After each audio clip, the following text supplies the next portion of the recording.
Axis मैंने choose किए हुए, एक आपके पास है एक्स एक्सिस और दूसरा आपके पास है वाई एक्सिस। अब मेरे पास जो प्रोजेक्टाइल है यहाँ पे, जो कि हम ओब्लीक प्रोजेक्टाइल ऑफ मोशन की बात कर रहे थे, तो हम उसको सर्टेन एंगल से लॉन्च करते हैं विद द एक्स एक्सिस। तो अगर मेरे पास सपोज कर लें कि ये एक प्रोजेक्टाइल हमारा थ्रो किया था हमने, उस प्रोजेक्टाइल को जब थ्रो किया तो उसकी जो ट्रेजेक्ट्री बनती थी उसको हमने कहा हुआ था कि ये ट्रेजेक्ट्री जो बनाता है उसको पैराबोलिक शेप होती है। यहाँ पे सबसे ज़्यादा नोट करने वाली बात ये है, मैं इसको थोड़ा सा क्या करता हूँ, एक बड़े डायग्राम में शो करता हूँ आपको, ताकि ये बात फिर समझाना आपको आसान हो। अच्छा, अब ये सपोज कर लें कि मेरे पास वाई एक्सिस हो गया और ये मेरे पास एक्स एक्सिस हो गया, ठीक है। अच्छा, हमने प्रोजेक्टाइल मोशन को यानी प्रोजेक्टाइल को यहाँ पे लॉन्च किया सर्टेन ओरिजिन से with a certain horizontal axis. जो हमने लॉन्च किया है तो उसको हमने जब देखा तो ये पैराबोलिक शेप इसकी ट्रेजेक्टरी बनती है। बेटा बात नोट करने वाली ये है कि जब आप इसको सर्टेन इनिशियल वेलोसिटी से यहाँ पे लॉन्च करते हैं तो इसकी इनिशियल वेलोसिटी आपके पास ये है, ठीक। अब ये सर्टेन इनिशियल वेलोसिटी हो गई जिससे आपने इसको लॉन्च किया है। तो ना मैं आपके लिए यहाँ पे अलग से प्लॉट करूँ समझाने के लिए। देखें, मैंने कहा क्या, जब इसको लॉन्च किया है आपने तो इसको सर्टेन इनिशियल वेलोसिटी से आपने इसको लॉन्च किया और इस इनिशियल वेलोसिटी को हम नाम देते हैं कि ये आपके पास क्या है, वी आई है, ठीक। This is the initial velocity v i. अब ज़रा गौर से बात सुनिएगा बेटे। देखिए, जब इनिशियल वेलोसिटी की बात करते हैं आप, तो इसका मतलब क्या हुआ कि ये हमारे पास चूँकि टू डायमेंशनल मोशन थी, तो टू डायमेंशनल मोशन से मुराद कि इस वेलोसिटी के दो कंपोनेंट्स होंगे। एक कंपोनेंट वो होगा जो कि अलॉन्ग एक्स एक्सिस जा रहा होगा, तो यहाँ से इसकी परपेंडिकुलर लाइन प्लॉट करें। जब आप परपेंडिकुलर लाइन प्लॉट करते हैं तो ये इसका अलॉन्ग एक्स एक्सिस कंपोनेंट होगा वी आई एक्स, और इसका जो वी आई वाई कंपोनेंट होगा वो अलॉन्ग वाई एक्सिस जा रहा होगा, ठीक। सो तो ये दो कंपोनेंट्स आपके पास हैं। देखिए, रिमेंबर, याद करें बेटा, आपके पास आपने कहा था कि जो वी एक्स कंपोनेंट होगा वो थ्रू आउट प्रोजेक्टाइल मोशन में कांस्टेंट रहता है, क्योंकि इसके ऊपर फोर्स नहीं लग रही होती, लास्ट टाइम डिस्कस किया था हमने। लेकिन वेलोसिटी का वाई कंपोनेंट कांस्टेंट नहीं होता, ठीक। ये बात हमने लास्ट टाइम की थी बेटे, इसको ज़रा हम एडिशन करते जाएंगे साथ साथ पॉइंट्स के अंदर। अच्छा देखें, अब मैं क्या करता हूँ, गौर से देखिएगा बेटे। देखिए, जब आप वी एक्स का कंपोनेंट प्लॉट करते हैं, सपोज कीजिएगा कि मैं इस पॉइंट के ऊपर अगर मैं इसके एक्स कंपोनेंट को प्लॉट करूँ तो एक्स का कंपोनेंट सपोज कीजिएगा कि बेटा ये है, this is the x component, ठीक है। अच्छा, ये वी एक्स कंपोनेंट है। वेक्टर्स को रिप्रेजेंट करने के तरीके हमने पढ़े थे बेटा, कि अगर मेरे पास किसी वेक्टर को मैं प्लॉट करता हूँ तो यहाँ पे ये जो आपके पास होता है ये हेड होता है और ये आपके पास इसकी क्या होती है, टेल होती है। तो length of the vector shows the magnitude, और हेड क्या करता है, ये शो करता है आपको किस चीज़ के बारे में, डायरेक्शन बता रहा होता है। अब ज़रा गौर से देखें, वी एक्स की डायरेक्शन अलॉन्ग एक्स एक्सिस है। वेक्टर की लेंथ ज़रा गौर से देखिएगा, वेक्टर की लेंथ आपके पास शो करता है कि मैग्नीट्यूड एक्स कंपोनेंट वेलोसिटी का क्या है, ठीक। अब मैं इसको दूसरे का जो हमारे पास है वर्टिकल कंपोनेंट वी वाई का, उसका वेक्टर प्लॉट करता हूँ। तो सपोज कर लें कि वी वाई कंपोनेंट आपके पास जो वेलोसिटी का है वो सपोज कीजिएगा बेटे कि ये है। So this is the velocity का आ जाएगा क्या, y component. Length of the vector, बड़ी नोट करने वाली बात है, ये ज़रा देखिएगा। देखें, आपने कहा था कि v x component throughout trajectory में क्या रहेगा, कांस्टेंट रहेगा। तो जब आप किसी और पॉइंट के ऊपर बात करते हैं, सपोज कर लीजिएगा कि यहाँ पे मैं बात करता हूँ, इस पे जब मैं बात करूँगा, जब मैं वी एक्स का कंपोनेंट प्लॉट करूँगा तो वी एक्स के कंपोनेंट के ऊपर तो कोई चेंज नहीं आना। तो जितना वेक्टर आपने किसी पहले पॉइंट के ऊपर प्लॉट किया था उतना ही वेक्टर आपके पास यहाँ भी होगा, और आप बोलेंगे कि ये वी एक्स है। अब इसके डायरेक्शन में भी चेंज नहीं आ रहा, इसके मैग्नीट्यूड में भी कोई चेंज नहीं आ रहा, क्यों, क्योंकि v x component throughout trajectory में कांस्टेंट रहता है। क्यों, क्योंकि फोर्स अलोंग एक्स एक्सिस की वैल्यू क्या होती है, ज़ीरो होती है। अच्छा, अब y कंपोनेंट को जरा देखिएगा, लेकिन जब आप ऊपर जाएंगे तो आपके वर्टिकल वेलोसिटी का कंपोनेंट आपका सेम नहीं रह सकता, क्योंकि ऊपर जाते जाते उसकी वेलोसिटी क्या करती है, डिक्रीज कर रही होती है। तो वेक्टर की जो लेंथ होगी वो आपके पास इस वेक्टर के पॉइंट से क्या होगी, लेस होगी। सो ये आपके पास क्या आ जाएगा, वीक वी का y कंपोनेंट आ गया। लेकिन डायरेक्शन तो सेम है बिकॉज बॉडी ऊपर जा रही है, लेकिन मैग्नीट्यूड उसका क्या रहेगा, वो आपका कम हो रहा होता है, इसलिए वेक्टर की लेंथ और इस पॉइंट के ऊपर वेक्टर की लेंथ सेम नहीं होगी। यहाँ इस पॉइंट के ऊपर वेक्टर की लेंथ क्या कर जाएगी, डिक्रीज कर जाएगी। अब जैसे जैसे ये ऊपर जाएगा तो इसका मतलब क्या है कि इस पॉइंट की अगर मैं बात करता हूँ तो यहाँ पे इस पॉइंट के ऊपर वेलोसिटी का कंपोनेंट बड़ा छोटा हो जाएगा। इसका मतलब है दिस इज द वेलोसिटी का y कंपोनेंट हो गया। ठीक, इसका मतलब इस पॉइंट के ऊपर वेलोसिटी का y कंपोनेंट पहले के मुकाबले में भी क्या हो गया है, स्मॉल हो गया है। अच्छा, अब क्या x कंपोनेंट के ऊपर बात करें कि वो स्मॉल होता है, नहीं, वो आपका x कंपोनेंट क्या रहता है, थ्रू आउट सेम रहता है। तो उसकी डायरेक्शन और आपके पास मैग्नीट्यूड के ऊपर कोई फर्क नहीं पड़ेगा। चलें यहाँ पे आ जाएं, ये आपका पास कौन सा है, समिड पॉइंट है। तो समिड पॉइंट के ऊपर भी तो आपका x कंपोनेंट डायरेक्शन वाइज भी वही रहता है और आपका मैग्नीट्यूड वाइज भी वही रहेगा। तो ये आपके पास क्या हो जाएगा, v का x कंपोनेंट। क्या इस पॉइंट के ऊपर v का y कंपोनेंट एग्जिस्ट करेगा, नहीं एग्जिस्ट करेगा, क्योंकि मैक्सिमम हाइट के ऊपर आपके पास इस पॉइंट के ऊपर वी वाई की वैल्यू क्या हो जाएगी, ज़ीरो हो जाएगी। लेकिन वी एक्स की वैल्यू आपके पास ज़ीरो नहीं होती। अब इनिशियल वेलोसिटी तो आपने यहाँ पे लॉन्च किया हुआ था, जिसका मतलब है यहाँ पे कौन सी होगी, फाइनल वेलोसिटी होगी। फाइनल वेलोसिटी का एक्स कंपोनेंट होगा और वाई कंपोनेंट होगा। चले, समिट पॉइंट तक मुझे ये बात समझ आ गई। अब समिट पॉइंट से नीचे आते जाएं। सपोज कर लें इसके बिल्कुल पैरेलल पॉइंट चूज कर लें, यहाँ पे चूज कर लेते हैं। क्या x के कंपोनेंट के ऊपर कोई चेंज आना है, नहीं चेंज आना। तो इसका मतलब इसके डायरेक्शन के ऊपर भी कोई फर्क नहीं पड़ेगा और इसके मैग्नीट्यूड के ऊपर कोई फर्क नहीं पड़ेगा। तो length of the vector will remain same, direction will remain same. लेकिन क्या इसके y कंपोनेंट उधर ऊपर ही का ऊपर रहेगा, नहीं, क्योंकि बॉडी अब ऊपर से नीचे आ रही है। तो डायरेक्शन पहले के मुकाबले में क्या हो जाएगी, रिवर्स हो जाएगी। तो जब रिवर्स होगी तो डायरेक्शन पहले अपवर्ड थी इस पॉइंट के ऊपर, इस पॉइंट के ऊपर वेलोसिटी का y कंपोनेंट क्या हो जाएगा, डाउनवर्ड डायरेक्शन। लेकिन इसकी वैल्यू अगर आप देखेंगे वेलोसिटी का y कंपोनेंट उतना ही है जितना आपके पास ये है, मैग्नीट्यूड तो सेम होगा लेकिन डायरेक्शन क्या हो जाएगी, रिवर्स हो जाएगी।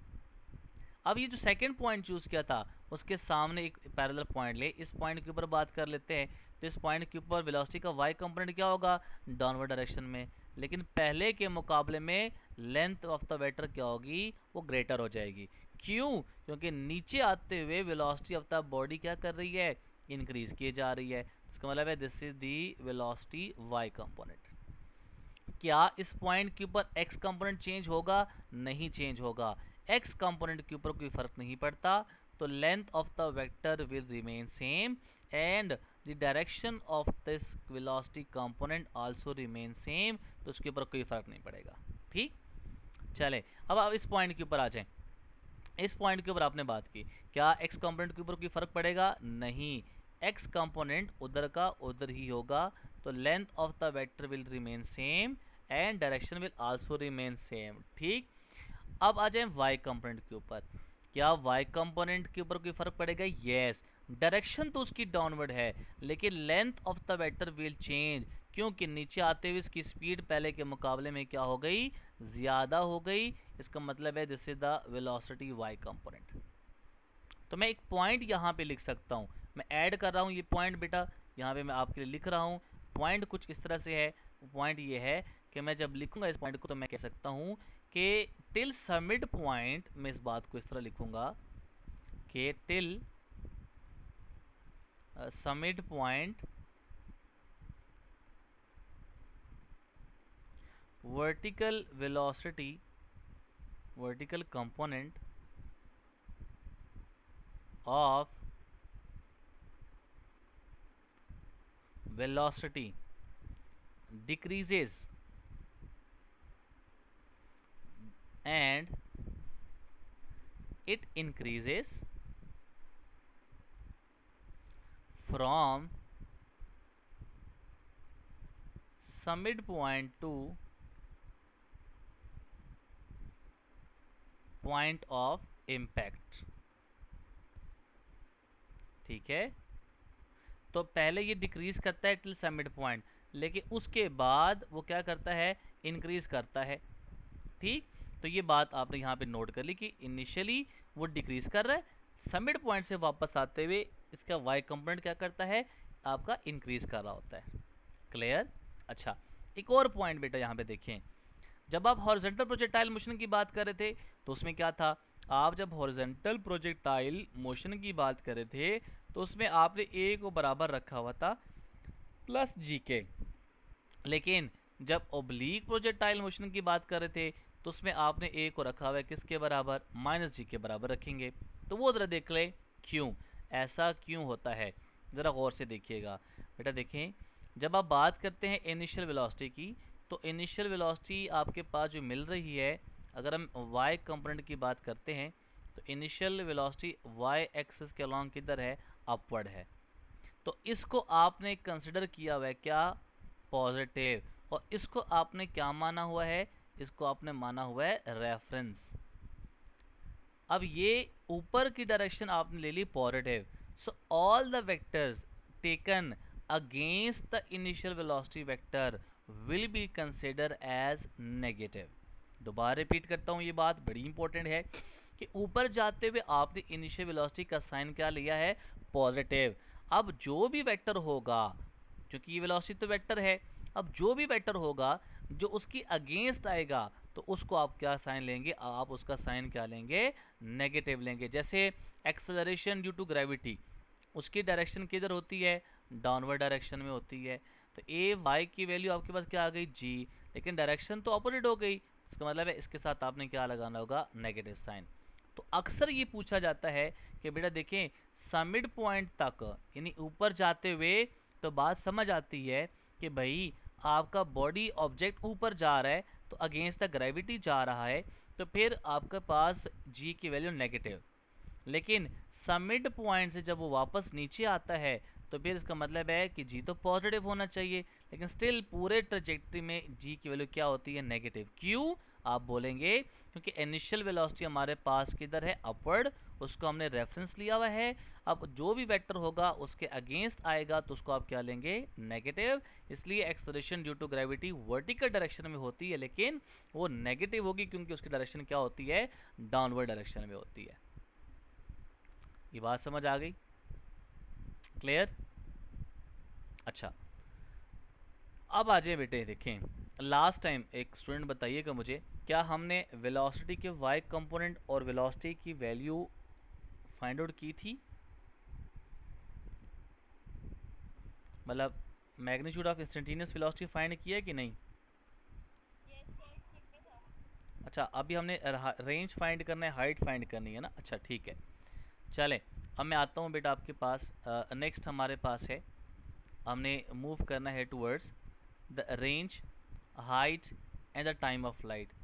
मैं दोबारा आपसे कंफर्म कर लेता हूँ, क्या हमने लास्ट टाइम पे ये फार्मूला डिराइव किया हुआ था कि v is equals to under root of, मैं लिख सकता हूँ कि बेटा आपके पास v i square plus g square t square minus 2 vi sine theta into g t, हमने ये डिराइव किया हुआ था।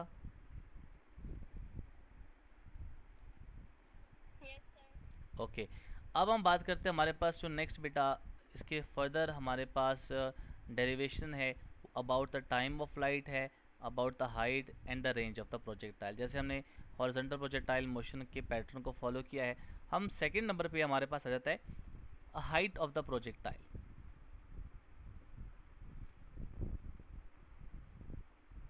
तो हाइट ऑफ द प्रोजेक्टाइल,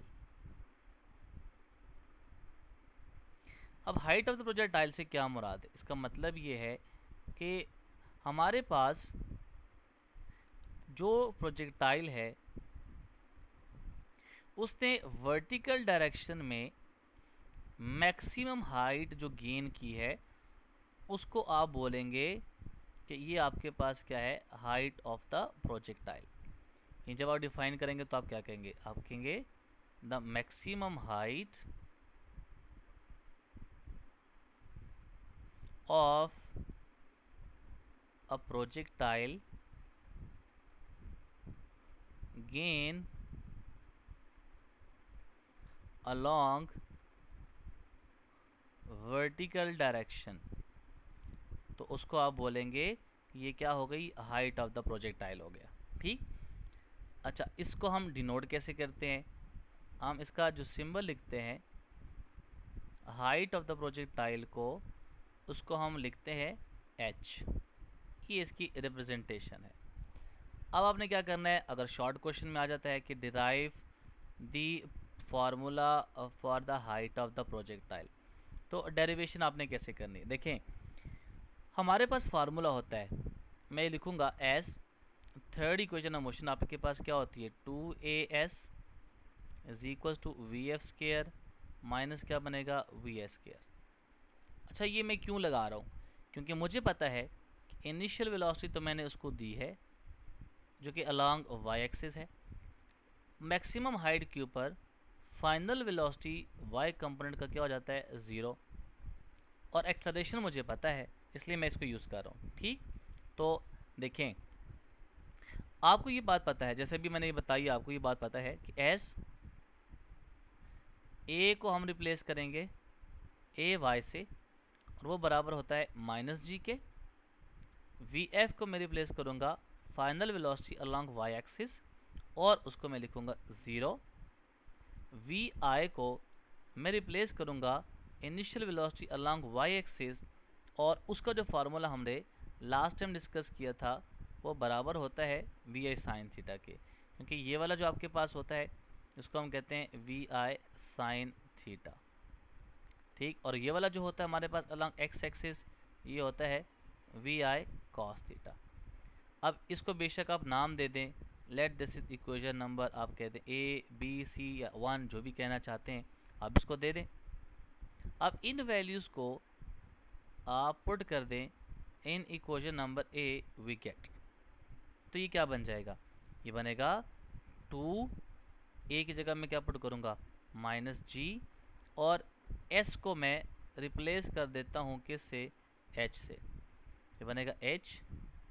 ठीक है, इज इक्वल्स टू, देखें हमारे पास फॉर्मूले में क्या है, वी एफ स्केयर, तो इसकी जगह तो मैं क्या पुट करूँगा, ज़ीरो का स्केयर, माइनस क्या बनेगा, वी आई साइन थीटा का होल स्केयर बन जाएगा। अब यहाँ जो हमारे पास फार्मूला आया है इसको थोड़ा सा हमने मॉडिफाइड करना है, और इसको हमने मज़ीद सिंप्लीफाइड फॉर्म में लिखना है। तो मैं इसको मज़ीद सॉल्व करता हूँ, तो कैसे सॉल्व कर सकता हूँ, देखिए मैं लिख सकता हूँ minus two g h is equals to, ये बनेगा minus v i square into sine square theta. अब देखिए एच हमें चाहिए, आप एच को उधर ही रहने दें, और माइनस टू जी जो है इसमें माइनस क्या हो जाएगा, कैंसिल, और टू जी को इधर आके डिवाइड कर दें, तो v i square sine square theta divided by क्या बन जाएगा, टू जी। तो ये मेरे पास रिलेशन आ गया किसका, हाइट ऑफ द प्रोजेक्टाइल का। इसमें ज़रा नोट करने वाली बात क्या है, एमसीक्यू बनते हैं छोटे छोटे से इसके अंदर, कि हाइट का इनिशियल वेलोसिटी के साथ डायरेक्ट रिलेशन है, बल्कि स्केयर के साथ डायरेक्ट रिलेशन है। इसी तरह से हाइट का साइन के स्केयर के साथ डायरेक्ट रिलेशन हो गया। ठीक। तो इसका अगर मैं दो प्रोजेक्टाइल की हाइट के रेशियो ले लूँ, और अगर ओ थीटा कांस्टेंट मिल जाए, तो फिर मैं फाइंड कर सकता हूँ इसको कैसे, आप लिखेंगे h1 over h2 is equals to v1 square over v2 square. अगर मेरे पास वी आई दो प्रोजेक्टाइल की कांस्टेंट हो, तो हाइट का साइंस के स्केयर के साथ डायरेक्ट रिलेशन होता है। उस केस में h1 over h2 is equals to sine square theta 1 over sine square theta 2, ये फार्मूला हमारे पास बन जाएगा। हम उसकी रेशियो को कैलकुलेट कर सकते हैं अगर मुझे एंगल गिवन हो, अगर इनिशियल वेलोसिटी गिवन हो, उस केस से हमारे पास ये रिलेशन बन जाएंगे। अब आ जाए नेक्स्ट हमारे पास जो डेरिवेशन करनी है वो है टाइम ऑफ लाइट। अब टाइम ऑफ लाइट क्या है उसको ज़रा देखते हैं। हम हेडिंग देते हैं टाइम ऑफ लाइट। कभी कभी शॉर्ट क्वेश्चन में आ जाता है कि derive the formula for the projectile time of light. अब देखिए टाइम ऑफ लाइट को हम सबसे पहले डिफाइन कैसे करेंगे। आप लिखेंगे it is the time required for a projectile to remain in the air। आप इसको इस तरह भी डिफाइन कर सकते हैं या आप इस तरह लिखें or time required for a projectile, इसे ऐड कर रहा हूँ, एक और डेफिनेशन बना रहा हूँ, from point of projection to point of impact. ठीक है कि पॉइंट ऑफ इम्पैक्ट तक जितना आपका टाइम रिक्वायर्ड होता है उसको हम कहते हैं टाइम ऑफ लाइट। हम इसको सिंबॉलिकली अगर रिप्रेजेंट करना चाहें तो सिंबल इसका होता है capital T. So capital T is the symbol for time of light. अब अगर क्वेश्चन आ जाए कि आपने टाइम ऑफ लाइट की फार्मूले की डेरिवेशन करनी है तो देखिए सेकेंड इक्वेशन ऑफ मोशन हमारे पास क्या है, as s is equal to v i t plus 1/2 a t square. ज़रा तवज्जो इधर रखिए बेटा, मेरे पास ये प्रोजेक्टाइल था, ये वाई एक्सिस और ये मेरे पास एक्स एक्सिस। तो यहाँ तक आप कहेंगे कि ये पॉइंट ऑफ प्रोजेक्शन था, इस पॉइंट को आप कहेंगे ये क्या है, पॉइंट ऑफ इम्पैक्ट कहा जाएगा। अच्छा देखिए अब हमारे पास क्या है, हमने इस इक्वेशन को लेट्स से नाम दे दिया कि इक्वेशन नंबर बी का। चूंकि time of flight remain stay in air, तो स्टे इन एयर मीन्स कि अलॉन्ग एक्स एक्सिस के ऊपर तो स्टे नहीं कर रहा होगा। एयर का मतलब क्या है कि एक्स एक्सिस के ऊपर स्टे कर रहा होगा, तो वो आपका वाई एक्सिस हो जाएगा। इसलिए जब आप इसकी सारी यहाँ पे रिक्वायरमेंट करेंगे तो आपने सारे के सारे कंपोनेंट्स कौन से लेने हैं, वाई कंपोनेंट्स को कंसिडर करना पड़ेगा। ठीक, सो यहाँ पे आप मैं लिख सकता हूँ कि आप रिप्लेस कर दें, रिप्लेस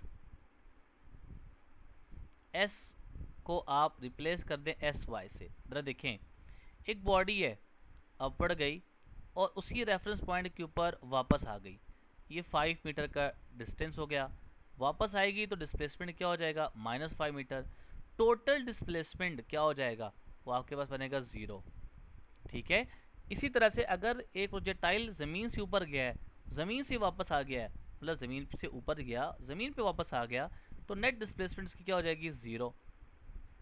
इसी तरह से इनिशियल वेलोसिटी को आप रिप्लेस करेंगे initial velocity along y axis और उसको आप लिखेंगे v i sine theta. A को आप रिप्लेस करेंगे ए वाई से और वो आ जाएगा -g। इसी तरह से स्मॉल टी को आप रिप्लेस करेंगे किससे, कैपिटल टी से। आप इनको सब को पुट कर दें in equation number b, we get. जब इक्वेशन नंबर बी में आप पुट करेंगे तो आपके पास क्या बनेगा, दिस इम्प्लाइज डैट, ये बात मैं कुछ इस तरह से लिख सकता हूँ, एस की जगह मैंने क्या लिख लिया 0, वी आई की जगह मैं क्या लिखूँगा वी आई साइन थीटा लिख लिया, स्मॉल टी की जगह मैं क्या लिखूँगा कैपिटल टी, और प्लस मैं लिखूँगा 1/2, ए की जगह मैं लिखूँगा क्या -g, स्मॉल टी की जगह कैपिटल टी और इसका स्क्वायर बन जाएगा। तो जो मेरे पास रिमेनिंग बच जाएगा वो क्या बनेगा, v i sine theta into t -1/2 g t square. अब इस सारे टर्म को उस तरफ ले जाएं तो ये क्या बन जाएगा, वो प्लस हो जाएगी, तो ये बनेगा 1/2 g t square is equals to क्या बन जाएगा, v i sine theta into क्या बनेगा टी। एक टी की पावर इससे कैंसिल हो जाएगी, जो रिमेनिंग बच जाएगा वो क्या लिखेंगे आप 1/2 इंटू जी टी इस इक्वल्स टू क्या बनेगा वी आई साइन थीटा। अब आप रिप्लेस कर दें उसको बेटे, इस t को हमें फाइंड करना है, तो बाकी जो टर्म है उसको आप दूसरी तरफ ले जाएं। तो 2 लेफ्ट साइड पे डिवाइड हो रहा है, उधर जाके राइट साइड पे मल्टीप्लाई हो जाएगा। g इधर मल्टीप्लाई हो रहा है, इस तरफ आके राइट साइड पे आके क्या हो जाएगा, डिवाइड हो जाएगा। सो यहाँ पे नोट करने वाली बात कि टाइम ऑफ फ्लाइट का vi के साथ डायरेक्ट रिलेशन है। ये तो टोटल टाइम ऑफ फ्लाइट हो गया, ठीक है, ये आपके पास क्या है, टोटल टाइम ऑफ फ्लाइट हो गया। लेकिन अगर वो कहता है कि for summit point till summit point, तो समिट पॉइंट आपके पास पूरे जर्नी का हाफ होता है, तो उसके लिए time of flight will be is equal to half of the total time of flight. It means कि टी प्राइम जो होगा वो बराबर होगा v i sine theta divided by g के। तो टू से डिवाइड करेंगे तो टू से क्या हो जाएगा, कैंसिल हो जाएगा। सो ये मेरे पास क्या आ जाएगा, टाइम ऑफ फ्लाइट। अब हमारे पास क्या है, नेक्स्ट जो हमारे पास रहता है लास्ट, वो आ जाता है range, range of the projectile. और रेंज ऑफ प्रोजेक्टाइल को हम कैसे डिफाइन करते हैं, इसको हम कहते हैं मैक्सिमम या horizontal distance covered by the projectile. उसको आप बोलेंगे क्या है, रेंज ऑफ द प्रोजेक्टाइल। और वो आपके पास किसके एक्सिस के अलॉन्ग होता है, वो अलॉन्ग एक्स एक्सिस होता है। यानी कि यहाँ से लेके यहाँ तक ये जो आपके पास एक्स डिस्टेंस कवर किया गया है उसको आप बोलेंगे रेंज, और उसको हम सिंबॉलिकली रिप्रेजेंट करते हैं किससे, कैपिटल आर से। अब अगर वो कहता है कि आप डेरिवेशन करें, इसके फार्मूला की डेरिवेशन कर दें, तो बेटा देखें बड़ा सिंपल, आपने पढ़ा हुआ है s is equals to v i t plus 1 divided by 2 a t square. अब यहाँ मुझे बताएं कि सारी की सारी कंपोनेंट्स आपको एक्स एक्सिस वाले लेने पड़ेंगे, क्यों कि डिस्टेंस किसके अलॉन्ग जा रहा है, हॉरिजॉन्टल। तो यहाँ पे आप क्या करेंगे, आपने इसको रिप्लेस करना है किससे भला, आप लिखेंगे रिप्लेस, एस को आप रिप्लेस कर दें आर से, वी आई को आप रिप्लेस कर दें initial velocity along x axis, और वो लिखेंगे v i cos theta. A को आप रिप्लेस करेंगे किससे, ए अलॉन्ग एक्स एक्सिस। तो अहमद बताएं अलॉन्ग एक्स एक्सिस एक्सलेरेशन की वैल्यू क्या थी, ए एक्स की वैल्यू क्या थी, 0, ये आपकी 0 हो जाएगी, ठीक। और इसी तरह से स्मॉल टी को आप रिप्लेस करेंगे किससे, कैपिटल टी से। आप बेशक इसको नाम दे दें इक्वेशन नंबर सी का, आप इसको पुट कर दें in equation number C we get, तो क्या बनेगा, ये बनेगा R is equals to v i की जगह हमने पुट किया है वी आई कॉस थीटा, और स्मॉल टी की जगह कैपिटल टी, तो क्या बनेगा प्लस 1 डिवाइडेड बाई 2 इंटू क्या बनेगा ए एक्स, और उसकी जगह पे हम क्या पुट करेंगे, कैपिटल टी की जगह। लेकिन ए एक्स की वैल्यू क्या होती है, 0, तो होल सारे की सारी क्वांटिटी क्या हो जाएगी, 0। So R is equals to v i cos theta. चले मैं इधर लिखता हूँ, आर इज इक्वल्स टू क्या बच गया, v i cos theta into आपके पास क्या आया, कैपिटल टी। अब कैपिटल टी तो टाइम ऑफ फ्लाइट था ना, तो आप इसको पुट कर दें 2vi sine theta divided by g. तो इसकी जगह पे आप क्या पुट करेंगे, 2vi sine theta divided by g put कर दें। तो ये vi और vi आपस में मल्टीप्लाई हो जाएंगे, तो क्या बनेगा vi स्क्वायर। इट मीन्स कि आप लिख सकते हैं यहाँ पे कि r is equals to vi square, तो क्या बन जाएगा, ये 2 आपका लिख लिया, और साथ में लिख लिया साइन थीटा, और साथ में क्या लिख लिया कॉस थीटा, डिवाइडेड में क्या लिखूंगा जी। अब एक फार्मूला होता है मैथमेटिक्स में, sine 2 theta is equals to 2 sine theta cos theta, ठीक है, ये फार्मूला याद रखना है, 2 sine theta into cos theta. अब ये 2 साइन थीटा कॉस थीटा ये किसके बराबर हो जाएगा, ये बराबर होगा R is equals to v i square sine of 2 theta divided by g. ये आपके पास क्या आ गई, डेरिवेशन आ गई। ठीक। अगर वो पूछता है कि मैक्सिमम रेंज कब होगी, आर रेंज मैक्सिमम कब हो जाएगी, तो आप लिखेंगे थीटा जब कितना हो 45 डिग्री। क्यों? क्योंकि उसके ऊपर साइन ऑफ 2 इंटू 45 डिग्री जब आप पुट करेंगे तो ये बनेगा साइन ऑफ 90 डिग्री। ठीक है, साइन 90 डिग्री आपके पास हो गया। तो साइन 90 डिग्री की वैल्यू होती है 1। तो ये बनेगा R maximum is equals to v i square divided by g, क्योंकि साइन 2 थीटा का फैक्टर सारा किसके बराबर हो जाएगा, 1 के। सो this is the formula for the maximum range of the projectile.